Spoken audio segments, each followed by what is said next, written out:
मेरे प्यारे दोस्तों, आज मैं बहुत प्यारी सी फगुआ गीत गाने जा रही हूँ। जब भोले बाबा गौरा माता से ब्याह करने जा रहे थे, उसी समय की एक बहुत प्यारी सी फगुआ गीत गाने जा रही हूँ। गीत को ज़रूर सुनिएगा और लाइक सब्सक्राइब कमेंट कर दीजिएगा। गौरा ब्याहन चले हैं, गौरा ब्याहन चले हैं, त्रिपुरारी हिमांचल दुआरी। गौरा ब्याहन चले हैं, गौरा ब्याहन चले हैं, त्रिपुरारी हिमांचल दुआरी। जटा में गंगा सोहे, माथवा पे चंदा हो। जटा में गंगा सोहे, माथवा पे चंदा हो। सखी गले बीच हो, सखी गले बीच नाग करत फुफुकारी चले हैं ससुरारी। सखी गले बीच हो, सखी गले बीच नाग करत फुफुकारी चले हैं ससुरारी।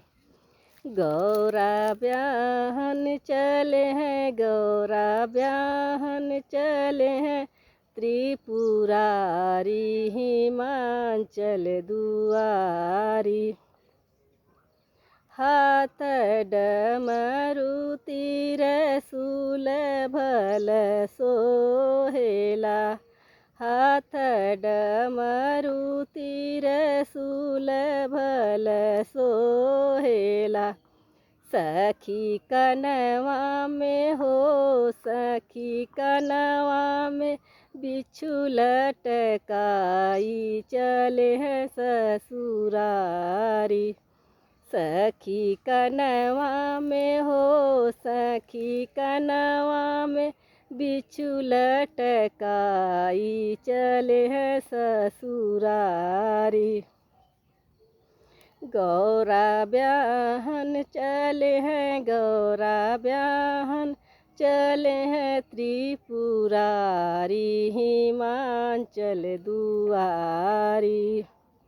अंग भभूति कमर मृग छाला हो, अंग भभूति कमर मृग छाला हो। सखी नंदी के हो, सखी नंदी के कैले सवारी चले हैं ससुरारी। सखी नंदी के हो, सखी नंदी के कैले सवारी चले हैं ससुरारी। गौरा ब्याहन चले हैं, गौरा ब्याहन चले हैं, त्रिपुरारी हिमांचल दुआरी। भूत प्रेत सब नाचत गावत, भूत प्रेत सब नाचत गावत। सखी चुरैनी हो, सखी चुरैनी मचावे हाहाकारी चले हैं ससुरारी।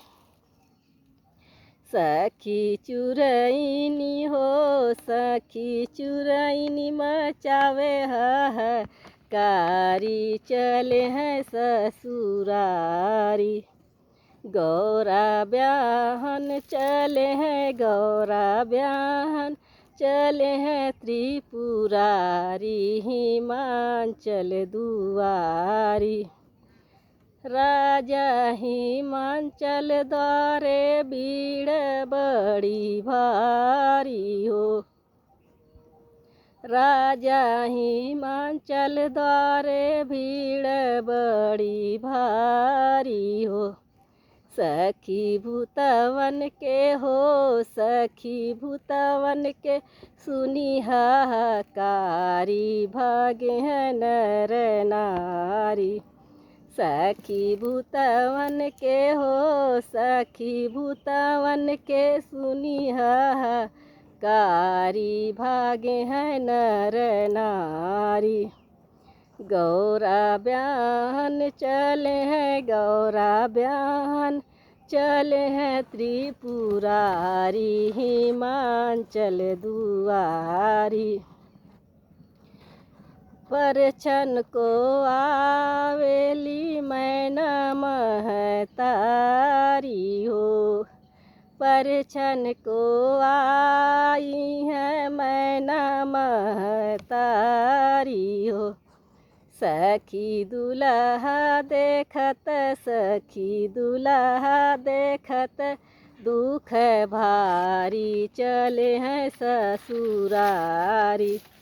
सखी दुल्हा देखत सखी दुल्हा देखत दुख भारी चले हैं ससुरारी। मैना के नैना से नी बहया सुधारा हो। मैना के नैना से बहया सुधारा हो। सखी यसुआ पोछली सखी यसुआ पोछली गौरा रानी चले हैं ससुरारी। गौरा ब्याहन चले हैं गौरा ब्याहन चले हैं त्रिपुरारी हिमांचल दुआरी। सुंदर रूप में भैले भोला भंडारी हो। सुंदर रूपवा में भैले भोला भंडारी हो। सखी शिव गौरा के सखी शिव गौरा ब्याह रचाई चले हैं ससुरारी। सखी शिव गौरा हो सखी शिव गौरा ब्याह रचाई चले हैं ससुरारी। गौरा ब्याहन चले हैं गौरा ब्याहन चले हैं त्रिपुरारी हिमांचल दुआरी। शिव गौरा के देखी सुंदर जोड़ी हो। शिव गौरा के देखी सुंदर जोड़ी हो। सखी सब देवता हो सखी सब देवता फूल बरसाई चले हैं ससुरारी। सखी सब देवता हो सखी सब देवता फूल बरसाई चले हैं ससुरारी। गौरा ब्याहन चले हैं गौरा ब्याहन चले हैं त्रिपुरारी हिमांचल दुआरी। संग में गौरा लेके चले त्रिपुरारी हो। संग में गौरा लेके चले त्रिपुरारी हो। सखी जोड़ी लगेले सखी जोड़ी लगेले बड़ी प्यारी चले हैं कैलासी। सखी जोड़ी लगेले सखी जोड़ी लगेले बड़ी प्यारी चले हैं ससुरारी। गौरा ब्याहन चले हैं गौरा ब्याहन चले हैं त्रिपुरारी हिमांचल दुआरी।